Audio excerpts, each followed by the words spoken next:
Hey everyone. So we are live on Facebook right now, and I wanted to take a few minutes to answer this question, which is, let me grab my little note. Have I already started? Things are flashing on my screen. I can't really tell. Okay. Anyways, I want to take a minute and answer this question right here.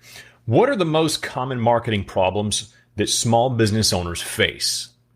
What are the most common marketing problems that small business owners face? And I've got my notes. So anyways, with this is kind of wild doing this video live. I know that I've done a few live in the past and everything like that, but I do video for my clients, and I show up to their place and I say, all right, we're going to talk about this. And I force them to do it. And I'm okay with that. But now that I'm on this side of the microphone, it's a little bit different. But here's the thing. The most common problem that I have seen with small business owners and their marketing is simply this. Over the years of doing this for clients, it's time. It's making the time to spend in your marketing. Now, what a lot of business owners tend to do, especially those that are more established, and even some that are getting started, they'll hire somebody to just take it over, or they'll do something like get a billboard. But there's really no tracking with a billboard. You know, what kind of ROI am I getting on a billboard? Well, you've got 22,000 people that drive by here a day. All right, but of those 22,000 people, how many of those are your ideal client? You know, how many of those are actually going to call you because they saw you on a billboard on the way to work? Or were they paying attention to who they almost hit because they were playing on their phone? That's beside the point. So anyways, I got to thinking about this and the time that people spend. So every time that I've started doing video work with a client, they're like, you know, I really need to be doing something like this more often. But I just haven't made the time to do it. Well, this is especially important when your expertise is what sets you apart from your competition. You're not just hustling products. You're not just hustling things and widgets. Sure, you may have competition, but if your expertise and your know-how in that field is really what sets you apart, I really want to encourage you to use video. I'm not saying hire me, hire me, hire me. I could and I would, but that's not the point of the video. If your expertise, if what you know about your field really sets you apart from your competition, you need to be using video and using video regular. But then, so folks know that. And the reason that time is such a problem, because you're hustling the rest of your business. You're working every day. You know, you're trying to make sure that the bills are paid, the shelves are stocked. You got people working for you. You're making sure that operations is going smooth. This customer called and complained, so you're going to make sure that they're taken care of. It's all kinds of things. I get it. You know, I run a business myself. But the time, you've got to make time. Absolutely. Block it out on your calendar. Whatever that you've got to do, make time to create video. So then the second problem comes to this. What to say? Well, I usually like to structure my videos with my clients whenever I'm working with them like this. It's pretty simple. I picked it up from Donald Miller, the author of the book Story Brand, or no, that's not it. Something like that. Story Brand, or How to Build a Story Brand. I'm drawing a blank on it. Anyways, it's the problem, the solution, and the transformation. Describe the problem that somebody's facing. Describe what the solution is, and then how their life will be changed whenever they use the solution. It's pretty simple. So one of the ways that I do this with a couple of clients is with story. Not exactly like that, but somewhat. Especially like some of my mechanic type customers. They have their clients bring in problems every day, all day, every day. So, okay, so now let's talk about that. This person brought in this car and they had this problem. This is how we fixed it. And now they can drive their car safely, or truck, or whatever it is. So hopefully you can see what I'm saying here, where you as a business owner, you're serving clients, you're serving your customers, and they bring a problem. They bring something's not quite right. They're either trying to alleviate this pain or obtain this joy, which is basically fundamentally the two things that people are trying to achieve. They're trying to get rid of pain or obtain joy. So a customer brings to you that problem. Now you've got a story. Now you've got something that you can say to your target audience. Talk about the problem. Talk about the solution that you bring and the transformation that they can expect. That's kind of what you're going to talk about whenever you're creating the video content for your business. So another thing on my handy dandy notepad is FAQs. People ask you questions all the time, probably about their problems, what you do. You've got some common questions that people ask you. So answer those questions. Simple, easy to come up with, easy to develop video content, especially when your expertise is what sets you apart from your competition to your target audience, is what I was trying to say. So answer FAQs. People ask, you answer. Make a quick video of it. Grab your phone. You don't need anything fancy. Yes, I'm using my 1080p Logitech. I'm trying to read the writing on it. And this fancy microphone. But I just did a couple of videos the other day with my iPhone because it's easy to use. Just grab it, use it, make video content. Like I've been saying, especially when your expertise is what sets you apart from your competition. Or use your expertise, leverage it. Even if what you're doing with your competition versus your competition is about the same, chances are they're probably not doing anything like this. So you be the one to do it. You be the one to lead the way, dominate the marketplace, be the one that the market knows that they can trust by using video. So I'm talking about the things that you say. Answer FAQs. Tell stories of problems that you've solved. Okay. So describe that problem. Here's another thing from my handy dandy notepad. You've solved problems, or you know how to solve problems. This is going to sound kind of crazy. This took one of my clients a long time to get over, but he did not want to tell people how to fix the problem. He wanted them to bring their problem to him. I kept telling him this was a mistake because you're building trust. Besides, when you're talking about something as complex as his market, just because he says, here's the problem, here's exactly how to fix it, does not mean that people are actually going to go back and fix it. They're going to try, and then they're going to come back to him and say, I tried, I need your help.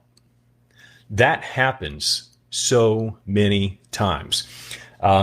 People will try to, YouTube something, how to fix this car problem, and then still not be able to get it quite right. And then they'll take it to the mechanic.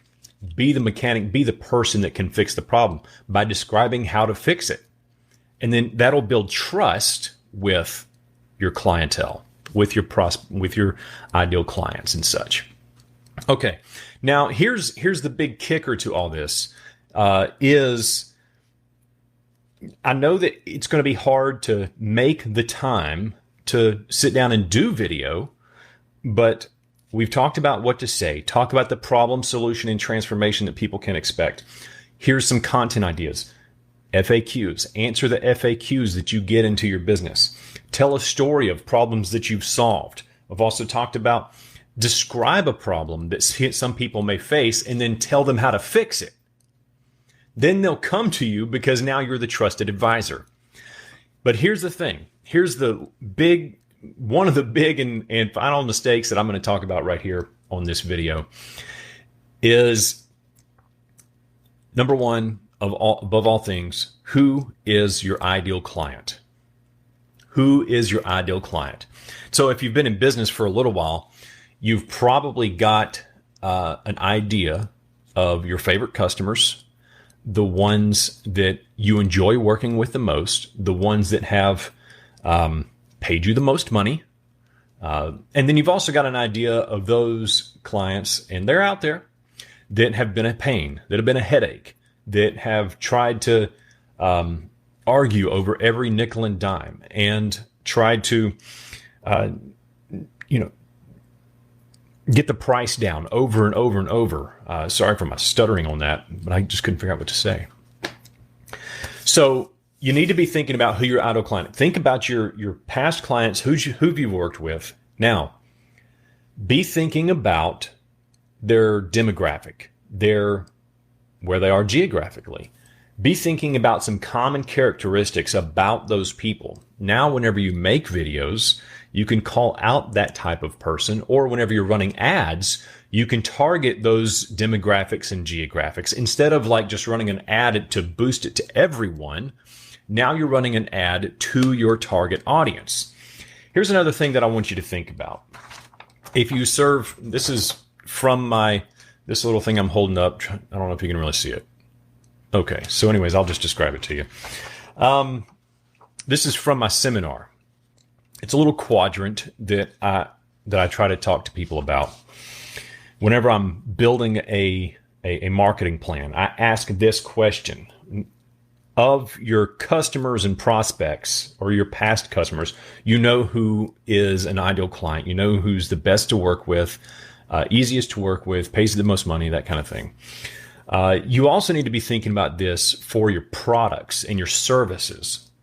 I've had products and services in the past that were not the best idea for me, but I thought that I needed to round out my services by adding these other things, even if they didn't produce enough income. It was just I should be doing this as well. So, and I say that to say this. Here's your ideal service or product, and it kind of pairs with your ideal client.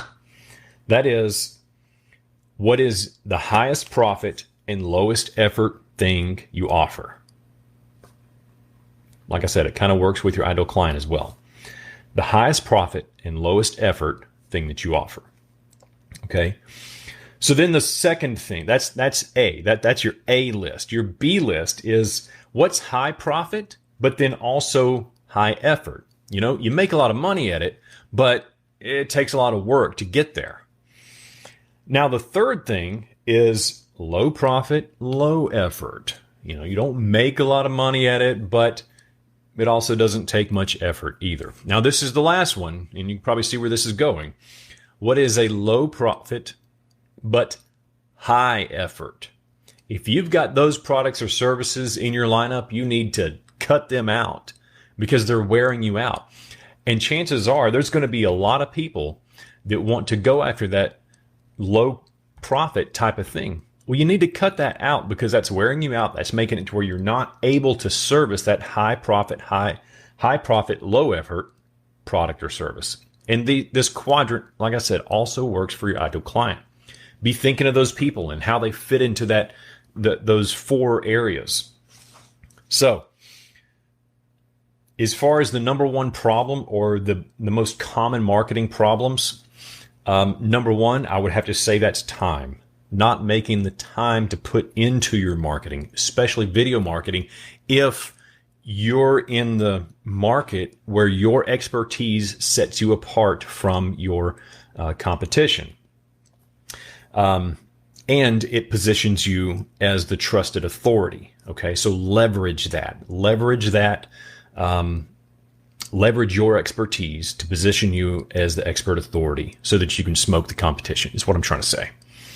So the first one, time. Second one is using video. And then we talked a lot about what to say, using FAQs, framing up what you say as problem, solution, transformation, using stories of problems that you've solved in the past, and then, or just using stories to describe how to fix something.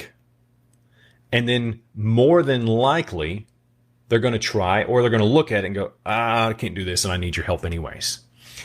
But then what I probably should have started off with is the last thing I'm going to say is knowing who your ideal client is, knowing who your ideal client and your ideal product and service is.